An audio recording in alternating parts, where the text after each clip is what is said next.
Olivia Warren liked to be alone. That was why she built her repair shop far out in the desert, miles from the closest town. People knew she could fix almost anything, but they had to really need her help to make the long drive out to find her. That was just how she liked it. The night sky was clear and full of stars. Olivia sat outside her shop with a cup of coffee, looking up at the endless darkness above. The quiet of the desert was one of her favorite things. No people, no noise, just peace. Then everything changed in a flash of bright light. Something tore across the sky, leaving behind a trail of glowing particles. It wasn't a shooting star. It was too big, too bright, and it was headed right toward her. The object crashed less than a mile away. The ground shook so hard that tools fell off shelves inside her shop.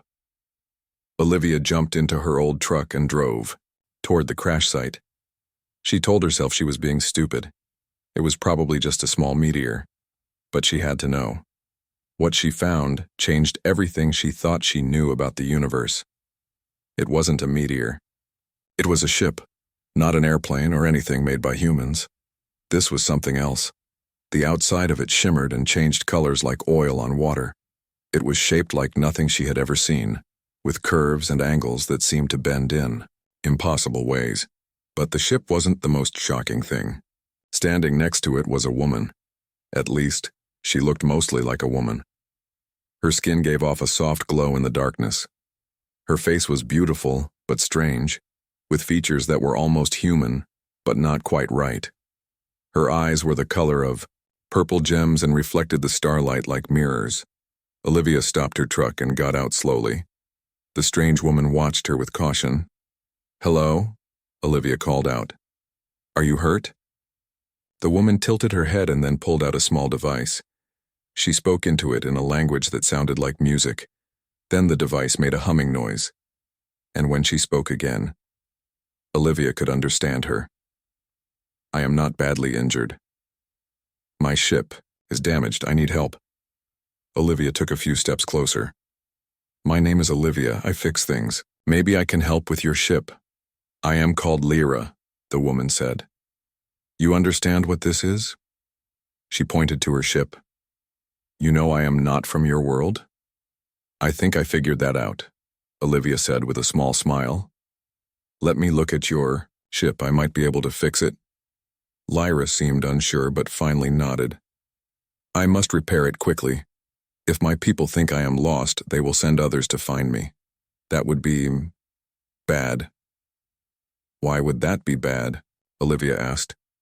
Lyra looked up at the stars with worry in her strange eyes. "It is complicated. But I am not supposed to be here and I cannot go back yet. Not until I finish what I started." Olivia didn't push for more answers yet. She walked around the ship, studying it with growing amazement. Up close, she could see that parts of it seemed almost alive, pulsing with energy. A section of the hull was damaged, revealing complex systems unlike any engine she had ever seen. "Can we move it to my shop?" Olivia asked. "I have tools there. We can hide it." Lyra touched the side of her ship gently, almost like she was comforting it. "Yes, it can still hover slightly. We can guide it to your place of work." It took them until dawn to move the ship into Olivia's large garage. Once inside, Olivia closed the big doors and turned to Lyra. "Now tell me what's really going on," she said. "Why are you running from your own people?" Lyra sat down on a workbench, looking tired. "I am a scientist among my kind. We are called the Astrian Collective. We have been watching Earth for many years." "Watching us? Why?" "To learn. To understand." That was the purpose at first. Lyra's face darkened. "But I discovered that some of our leaders have other plans. They want to use our technology to control less advanced worlds, including yours." Olivia felt a chill.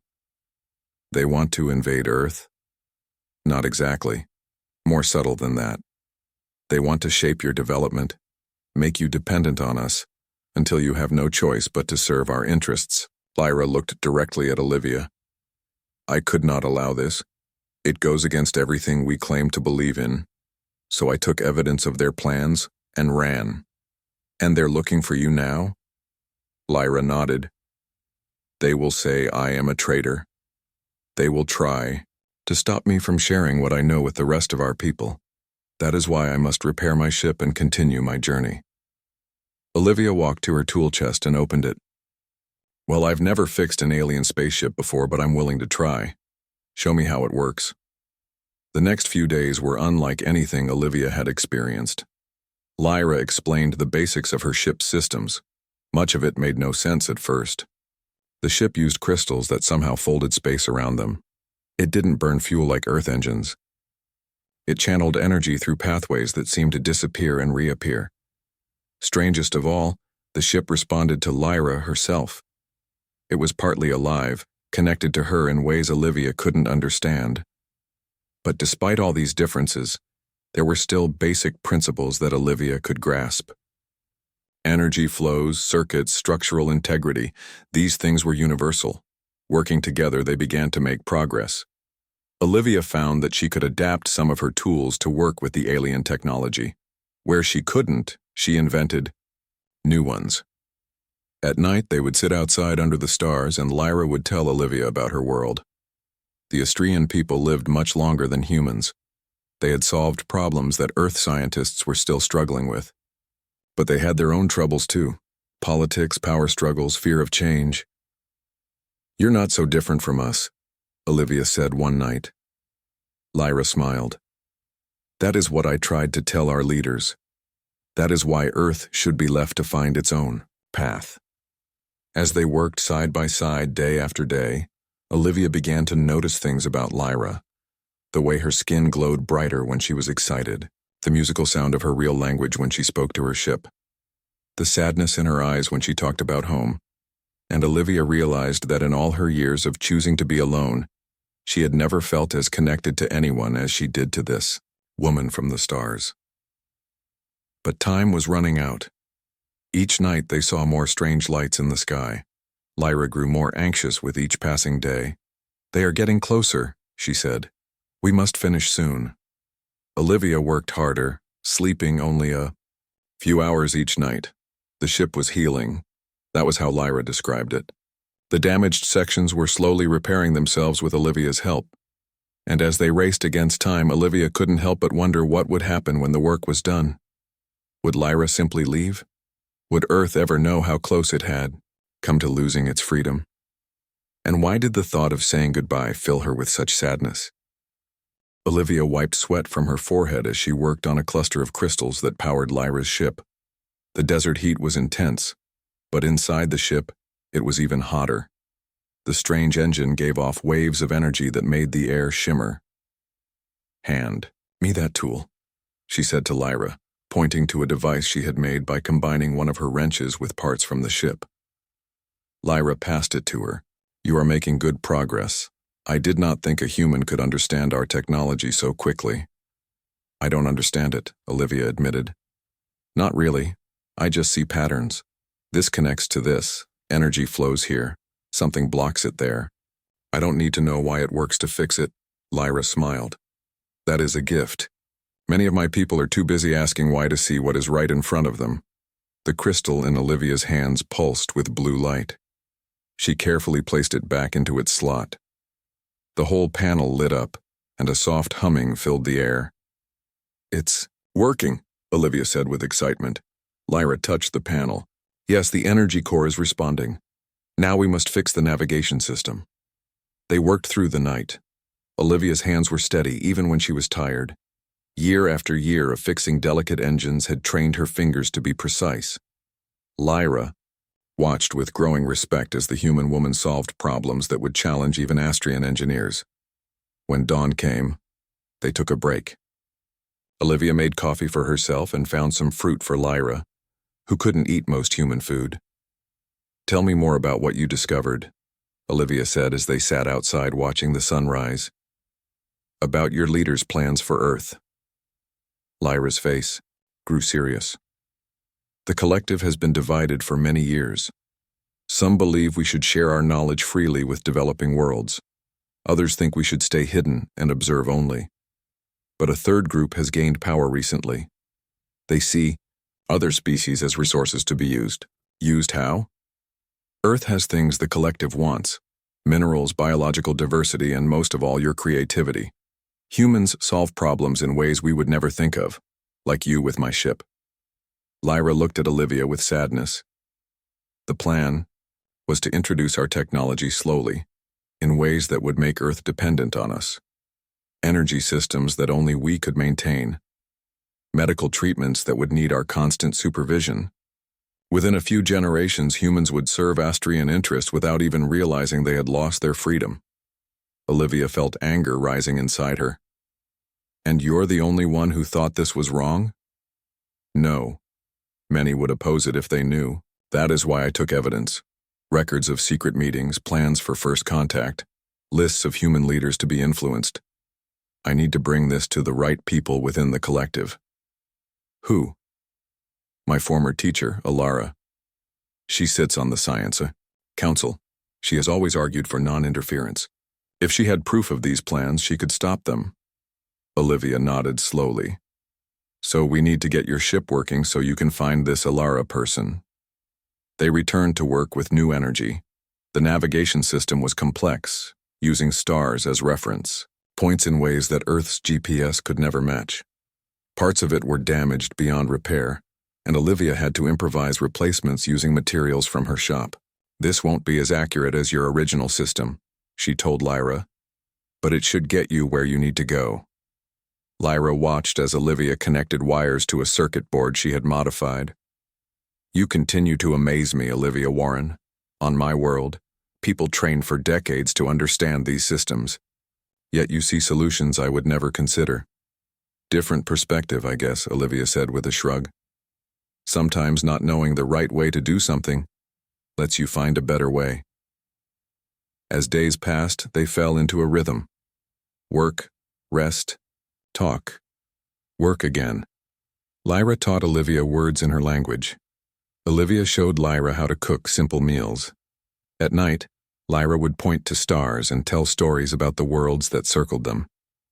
But the lights in the sky grew more frequent. Sometimes they would see something flash overhead, too fast and too strange to be a plane or satellite. They are getting closer, Lyra said, her voice tight with worry. They are using search patterns. Soon they will narrow down this area. Olivia worked faster. The ship was nearly ready.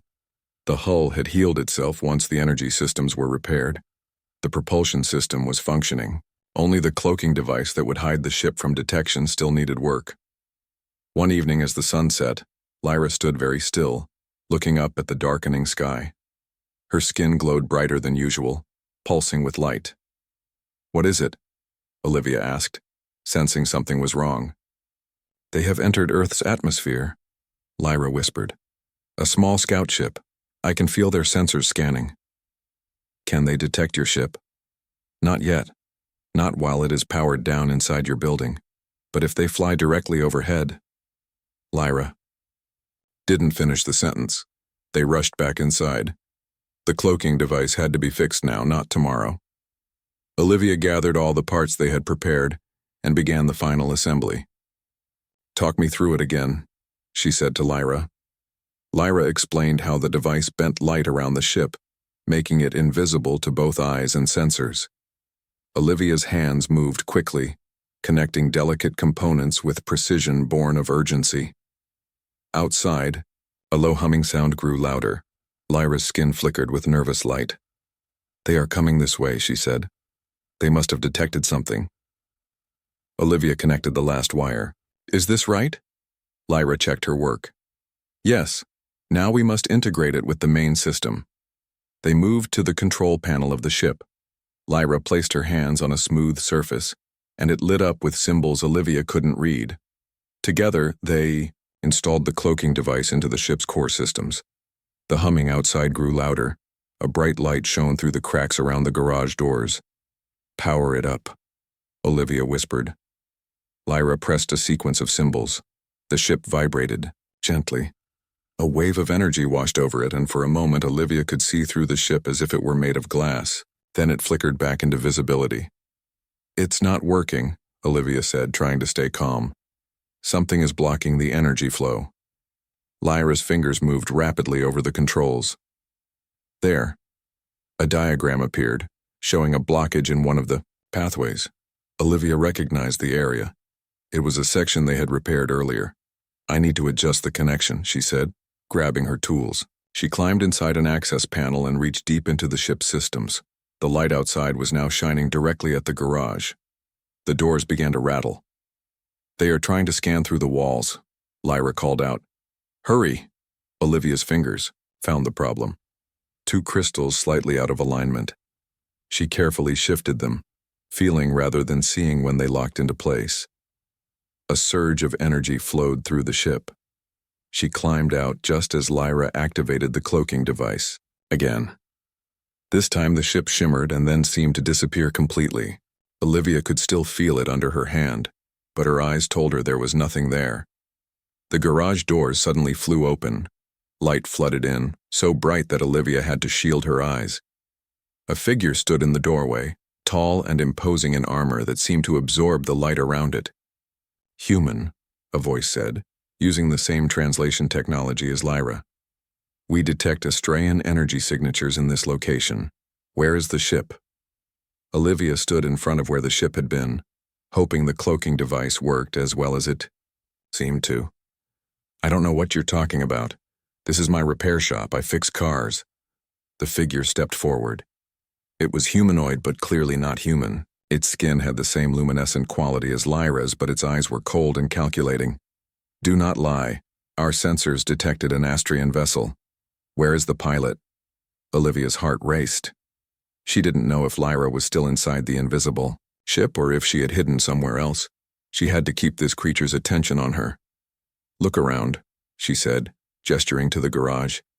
It's just me and a bunch of old cars. No aliens, no spaceships.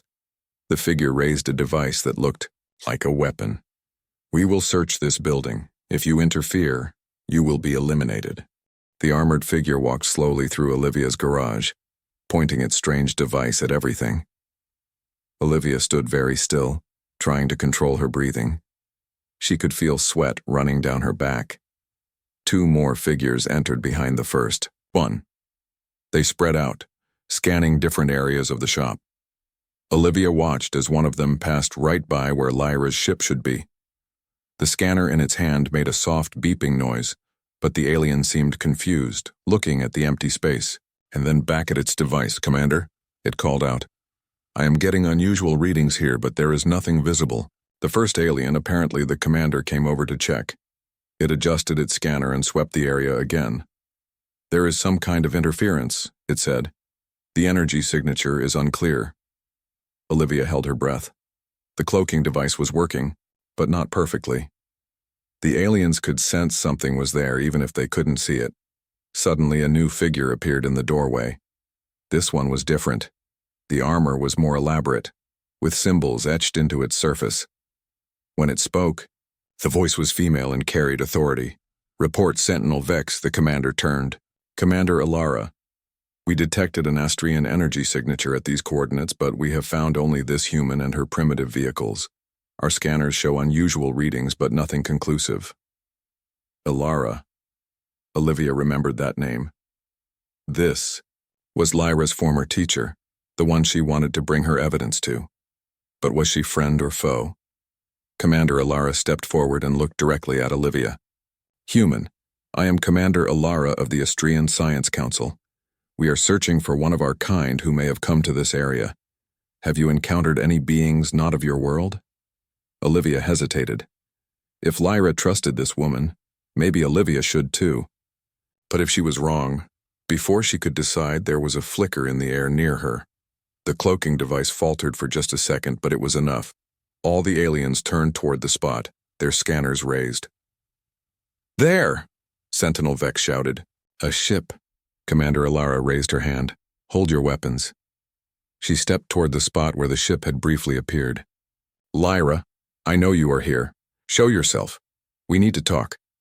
For a long moment, nothing happened. Then, slowly, the air shimmered and Lyra's ship became visible again.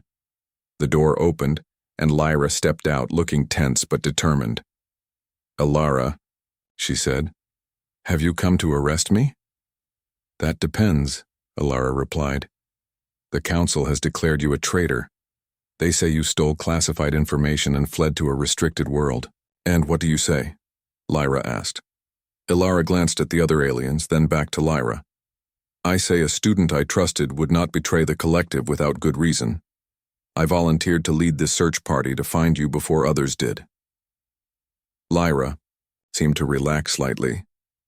Then you need to see what I found. She pulled out a small crystal device.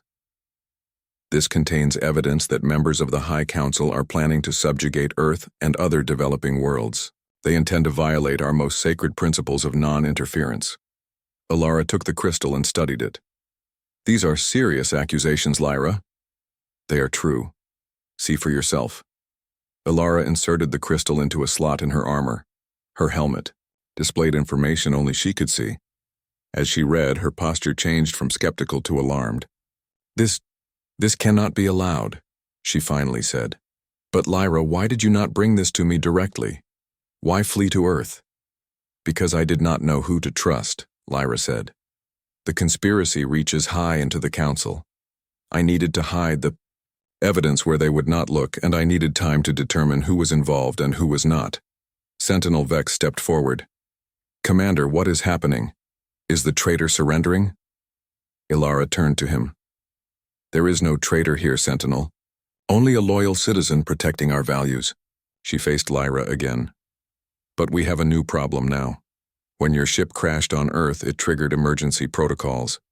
The High Council has accelerated their plans. They are sending a fleet to begin the first phase of contact. Contact? Olivia spoke up. You mean invasion? All the aliens looked at her as if they had forgotten she was there. Not invasion as you would understand it, Ilara explained. But yes, the beginning of a process that would eventually remove your species' self-determination. We have to stop them, Lyra said. We will try, Ilara replied. But we are few, and they are many. I have allies on the Science Council who will stand with us when they see this evidence, but the fleet has already launched. They will reach Earth in 3 days. Olivia stepped forward. Then we need to prepare. How many ships are coming? Ilara looked at her with surprise. 7 warships, but human. This is not your fight. It's my planet, Olivia said firmly. That makes it my fight. Lyra moved to stand beside Olivia. She is right, Ilara, and she has skills that may help us. She repaired my ship using technology she had never seen before. Her mind works differently than ours. We need her. Ilara studied Olivia for a long moment, then nodded. Very well. We will need all the help we can get. She turned to her team. Sentinels, secure the perimeter. Make sure no one approaches this location. As the other aliens left, Ilara lowered her voice. The situation is worse than I've told you. The fleet is commanded by Counselor Marin. He is the leader of the faction that wants to control Earth. And he has brought their newest weapons. Mind control devices disguised as helpful technology. They plan to distribute them to human leaders as gifts from the stars. How do we stop 7 warships? Olivia asked. We cannot defeat them in direct combat, Ilara said. Our scout ship is fast but lightly armed. Lyra's vessel is a scientific craft with no weapons at all. Then we need a different approach, Lyra said. If we can transmit the evidence to the rest of the collective, expose their plans, they will block any transmission, Ilara said, and they control the gateway network. We cannot reach Homeworld without going through their blockade. Olivia walked to her workbench and picked up a piece of Lyra's ship they had replaced. She turned it over in her hands, thinking, what if we don't try to fight them or outrun them? She said slowly. What if we trick them instead? Lyra and Ilara both looked at her. Your technology responds to energy patterns, right? Olivia continued.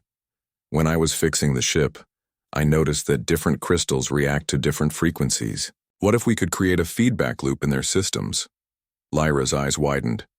A cascading failure? It's possible, but we would need to get close enough to their command ship to initiate it.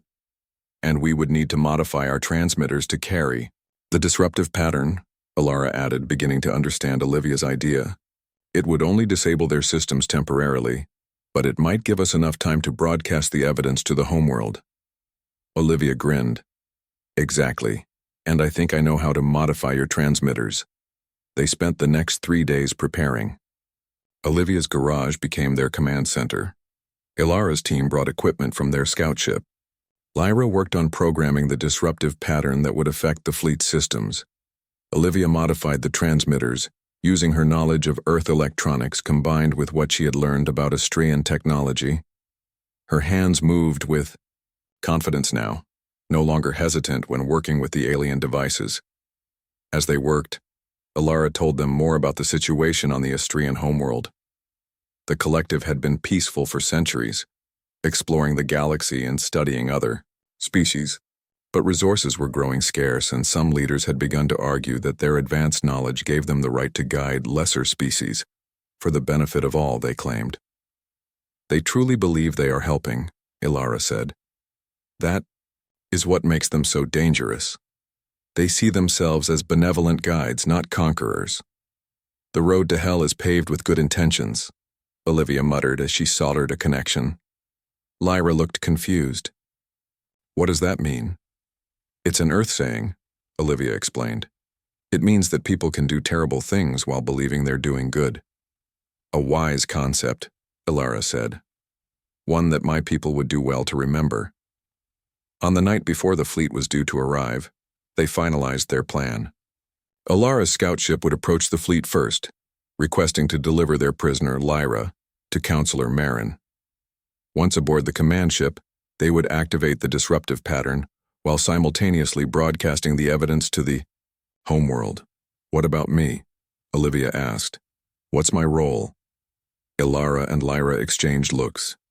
You should stay here, Lyra said gently. This is not your battle, and the danger is extreme. No way, Olivia said firmly. I didn't spend 3 weeks fixing your ship just to sit on the sidelines. Besides, if something goes wrong with the modifications I made, you'll need me to fix them. She is right, Ilara admitted, and her unpredictable human approach may give us an advantage they won't expect. Lyra still looked worried, but she nodded. Very well, but stay close to me at all times. That night, as the others made final preparations, Olivia sat outside her garage looking up at the stars. Tomorrow, those same stars would bring either salvation or subjugation to her world. And most people would never even know how close they had come to losing their freedom. She heard soft footsteps and turned to see Lyra approaching. May I join you? The alien woman asked. Olivia nodded, and Lyra sat beside her on the old bench. Are you afraid? Lyra asked after a while. Dawn broke with an unnatural light. The sky turned purple instead of blue as 7 massive ships entered Earth's atmosphere. They hovered high above the desert, their hulls blocking out the sun. Each was at least a mile long, shaped like arrowheads, with smooth, dark surfaces that absorbed light rather than reflected it. They're early, Ilara said, her voice tight with tension. Counselor Marin must be eager to begin his operation. Olivia, Lyra, and Ilara stood outside the garage, looking up at the ships. The rest of Ilara's team prepared the scout ship for their mission. Will they detect us? Olivia asked. Not yet, Ilara replied. They are focused on the major population centers, scanning for human defense systems. They do not expect resistance from this remote location. Lyra checked a small device in her hand. The disruptive pattern is ready. I've encoded it into the transmitters as Olivia suggested. Then we should move now before they complete their scans, Ilara said. They boarded the scout ship. It was smaller than Lyra's vessel, but clearly designed for speed and stealth. The interior was cramped, with 6 seats for the crew and a small area in the back that looked like a holding cell. This is where we'll pretend to keep Lyra as our prisoner, Ilara explained to Olivia. You will need to stay hidden at first. If they see a human aboard, they will become suspicious. Olivia nodded. Where should I hide? Here. Ilara pressed a panel, revealing a small compartment beneath the floor. This is used for storing sensitive equipment. It will shield you from their scans. Olivia looked at the tiny space dubiously, but climbed in. It was barely big enough for her to lie flat. "I will signal when it is safe to come out," Lyra promised, squeezing Olivia's hand before the panel closed over her. In darkness, Olivia felt the ship vibrate as it powered up. Then came the strange sensation of lifting off, not like an airplane, but a smooth, continuous motion without any feeling of acceleration. She could hear muffled voices above her, but couldn't make out the words. Time passed slowly in the dark compartment. Olivia tried to stay calm by reviewing the plan in her mind. Get aboard the command ship. Deploy the disruptive pattern. Broadcast the evidence. Simple in theory, but so many things could go wrong. Suddenly, the ship shuddered. They must be docking with one of the warships. Olivia tensed, ready to move when the signal came. More time passed. She heard louder voices now, unfamiliar ones speaking the musical Astrian language, then silence. The panel above her slid open. Lyra's face appeared. Quickly, she whispered. We are aboard the command ship. Ilara is speaking with the reception team. We must move now while they are distracted. Olivia climbed out, her muscles stiff from lying still for so long. Lyra handed her a small device. Put this behind your ear, she instructed. It will translate what you hear and make your speech understandable to my people. Olivia placed the translator behind her ear. It attached to her skin with a slight tingling sensation. What now? She asked. Follow me, but stay close to the walls. The guards are at the main entrance. We need to reach the central communication hub. They slipped out of the scout ship. The docking bay was enormous with dozens of smaller vessels lined up in neat rows. Guards in armor similar to Ilara's stood at attention near a large doorway, where Ilara was speaking with an official-looking Astrian in elaborate robes. That is Counselor Marin, Lyra whispered, nodding toward the robed figure, the one who leads the faction that wants to control Earth. Olivia studied the alien leader. He was taller than the others, with skin that glowed with a golden light, rather than the silver luminescence of Lyra and Ilara. His features were sharper, more angular, giving him a stern appearance. He looks like a politician, Olivia muttered. I don't trust him. Wise instinct, Lyra replied. Come, this way. They moved along the edge of the docking bay, keeping to the shadows. The ship's interior was nothing like Olivia had imagined. Instead of the sleek metallic corridors of science fiction movies, the walls looked almost organic, with flowing lines and surfaces that pulsed with soft light. Lyra led them to a small door that the guards weren't watching. She placed her hand on a panel beside it and the door slid open. Won't that alert someone that you've accessed the door? Olivia asked. No. I still have my scientific clearance in the system. As far as the ship knows, I am authorized to be here. They entered a narrow corridor that curved gently upward.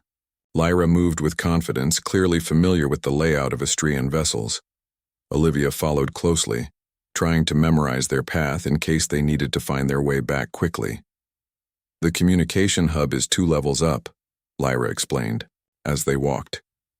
From there, we can access both the ship's main systems and the long-range transmitters to reach homeworld. What about Ilara? How will she find us? She will create a distraction when the time comes. Lyra stopped suddenly. Pulling Olivia into a recessed doorway, footsteps approached from around the curve ahead. 2 Astrian guards walked past deep in conversation. They didn't notice the hidden figures in the shadows. When they were gone, Lyra and Olivia continued, moving more cautiously now. They reached a vertical shaft with a platform that rose when they stepped onto it. The sensation was like floating upward on a cushion of air. On the upper level, they encountered more activity. Astrian crew members moved purposefully through the corridors, preparing for whatever operation Counselor Marin had planned for Earth. We need to blend in, Lyra whispered. She led Olivia to a small room filled with equipment. Inside, she found 2 lab coats similar to the ones some of the crew were wearing. Put this on. Keep your head down and stay close to me. If anyone speaks to you, let me answer. Dressed in the Astraean garments, they stepped back into the corridor. Olivia kept her eyes on the floor, heart pounding as they passed other crew members. No one gave them a second glance. They reached a large door marked with symbols Olivia couldn't read. Lyra hesitated. This is the communication hub. There will be operators inside. We need a distraction. As if on cue, alarms began to sound throughout the ship. Announcements in the Astrian language echoed through the corridors. Ilara, Lyra said with a smile. She's right on time. The door to the communication hub opened, and several crew members rushed out responding to the alarm. Lyra and Olivia slipped inside. The hub was a circular room with workstations arranged around a central pillar of light. One operator remained, too focused on his console to notice them enter. Lyra moved silently behind him and pressed something to his neck. The operator slumped forward unconscious. What did you do to him? Olivia asked, shocked. Sleep inducer. He will wake in an hour with no memory of us. Lyra moved to the main console. Now we must work quickly. I will access the system. You, prepare the disruptive pattern transmitter. Olivia pulled out the device they had modified. It looked simple, just a small crystal attached to a metal base, but it contained the pattern that would temporarily disable the fleet's systems. Where should I connect it? Lyra pointed to a slot in the console.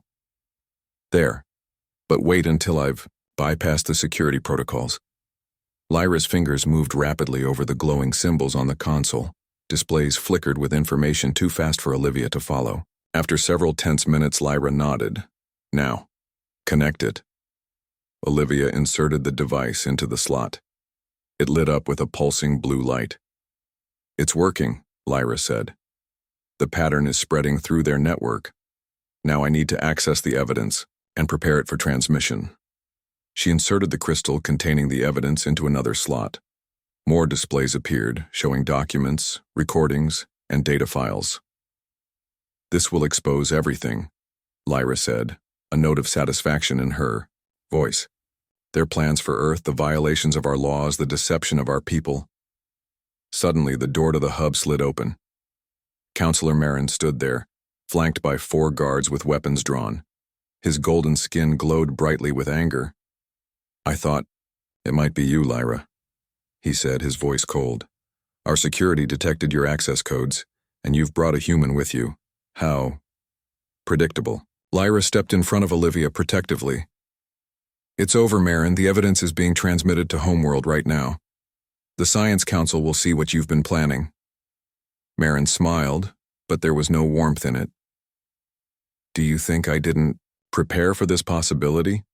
All transmissions from this ship are being blocked. Your evidence will never reach Homeworld. Then why do you look so worried? Olivia asked, noticing the tension in his posture. Marin's eyes fixed on her with cold intensity. So the human speaks. You should not be here, Earth creature. This is beyond your understanding. I understand plenty, Olivia replied, meeting his gaze. I understand you want to control my world, to make us dependent on you, to take away our freedom while pretending to help us. Freedom? Marin laughed. What has your freedom brought you? Wars, poverty, environmental destruction. We offer guidance, structure, advancement. We offer choice, came Ilara's voice from behind him. She stood in the doorway, her weapon raised. The choice to find their own path, make their own mistakes, achieve their own greatness. Marin turned, his surprise quickly masked by confidence. Commander Ilara, I should have known you were involved in this treason. Your sentimental attachment to lesser species has always clouded your judgment. It's not treason to uphold our highest laws, Ilara replied. 3 months passed before Olivia saw her desert home again. After the confrontation on the command ship, she had traveled with Lyra and Ilara to the Astraean homeworld to testify about what happened.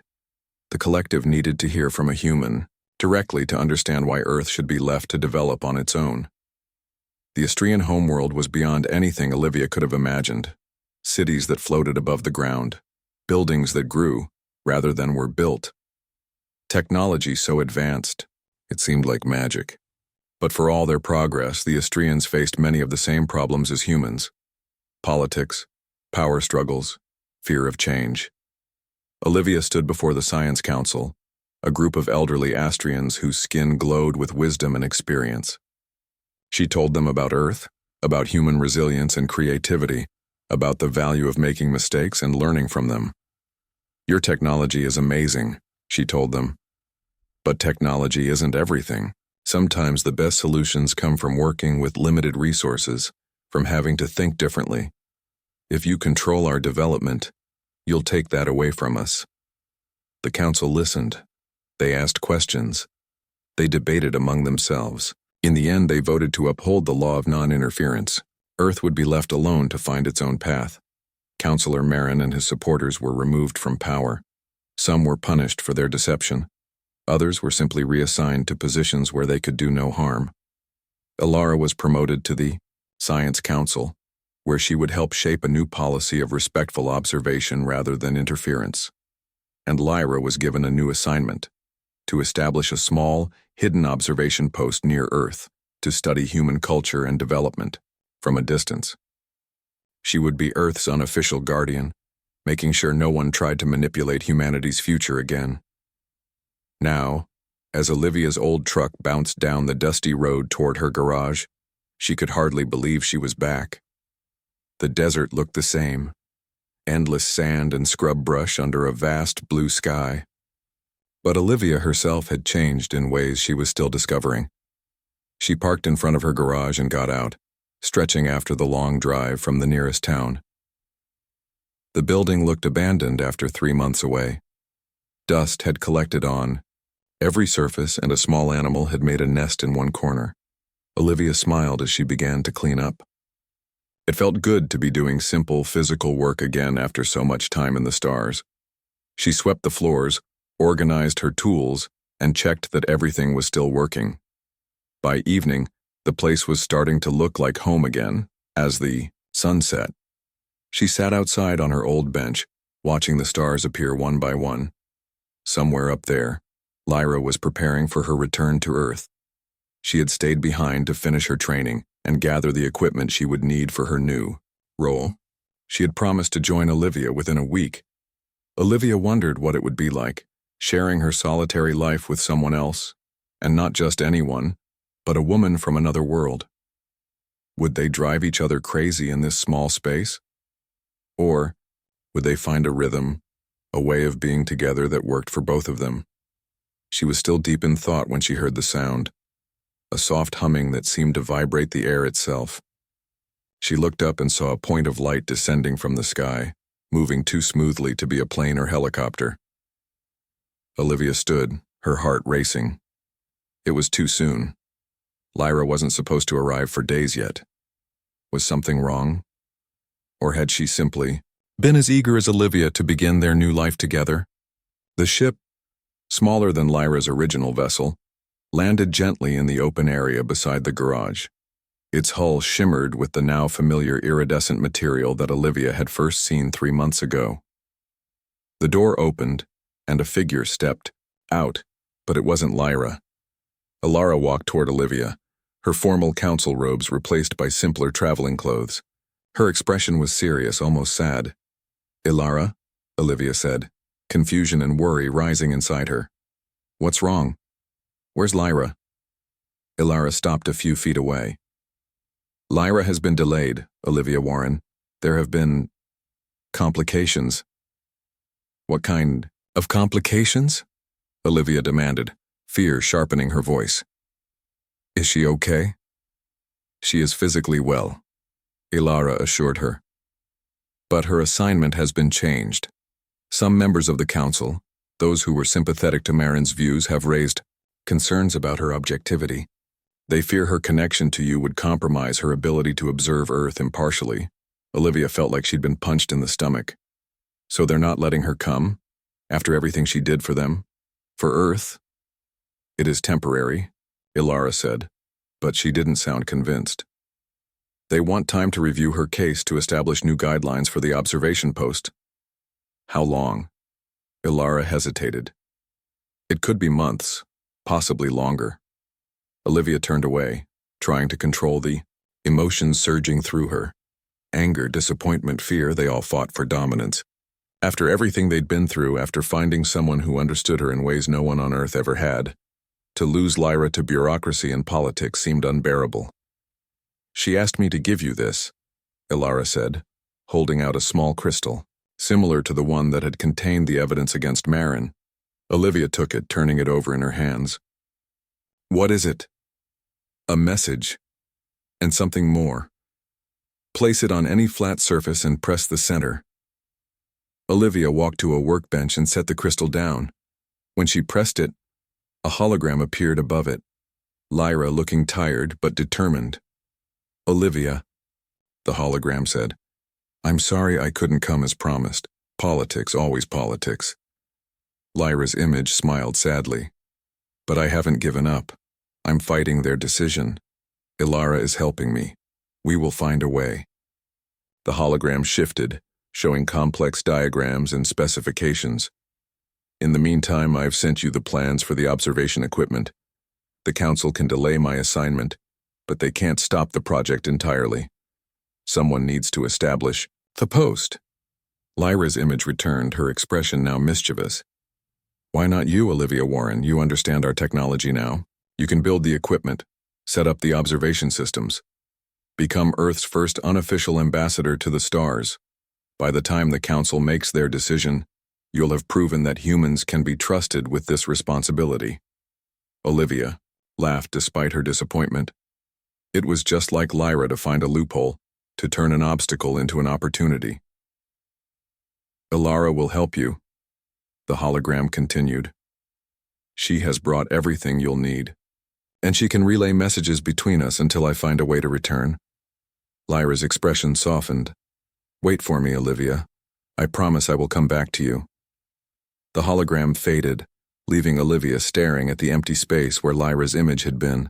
She turned to Ilara, who was watching her reaction carefully. "Will this work?" Olivia asked. "Can I really build all this stuff?" Ilara nodded. "Lyra believes you can, and after seeing what you accomplished with her ship, I believe it too." She gestured to her own vessel. "I've brought the components you'll need. Advanced materials, power sources, communication arrays.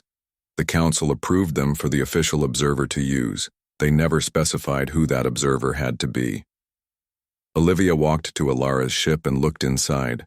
The cargo area was filled with containers of equipment, some familiar from her work on Lyra's ship, others completely new to her. "How long will it take to build?" she asked. "With my help, perhaps 2 months," Ilara replied. "I can stay for a week to help you begin. After that, I must return to my council duties, but I will visit when I can." Olivia nodded slowly, a plan forming in her mind. "Then we'd better get started." The next week passed in a blur of activity. Olivia and Ilara worked from dawn until late into the night, unpacking equipment, studying the specifications Lyra had sent, and beginning the construction of the observation post.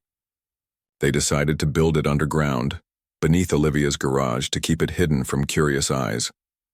Ilara was impressed by how quickly Olivia grasped the principles of history and technology. Where Olivia didn't understand something, she experimented, until she found a solution that worked, often taking approaches that Ilara would never have considered. "You think differently than we do," Ilara observed one evening as they took a break from work. "You see patterns and connections that we miss because we're too focused on what we've been taught." "That's what Lyra said," Olivia replied, a hint of sadness in her voice. "I miss her. She misses you too," Ilara said. "She speaks of little else in our communications. Her determination to return is impressive." "Stubborn, you mean," Olivia said with a small smile. "That as well," Ilara agreed. "It is a quality you share." When it was time for Ilara to leave, the basic structure of the observation post was taking shape. A hidden entrance in the garage floor led to a series of underground rooms. Power systems drawing energy from the sun and earth were operational. Communication arrays that could reach the stars were nearly complete. "You have made remarkable progress," Ilara told Olivia as they stood beside her ship. "Continue at this pace, and you will be ready to begin observations ahead of schedule." "And Lyra?" Olivia asked. Any news on when she might come? Ilara's expression turned serious. The council debates continue, but there is movement. Some members are arguing that her connection to you is an advantage, not a liability. That understanding humans on a personal level will lead to better insights. I hope they listen. As do I. Ilara placed a hand on Olivia's shoulder, a gesture she had learned from watching humans. Be patient, Olivia Warren, and keep building.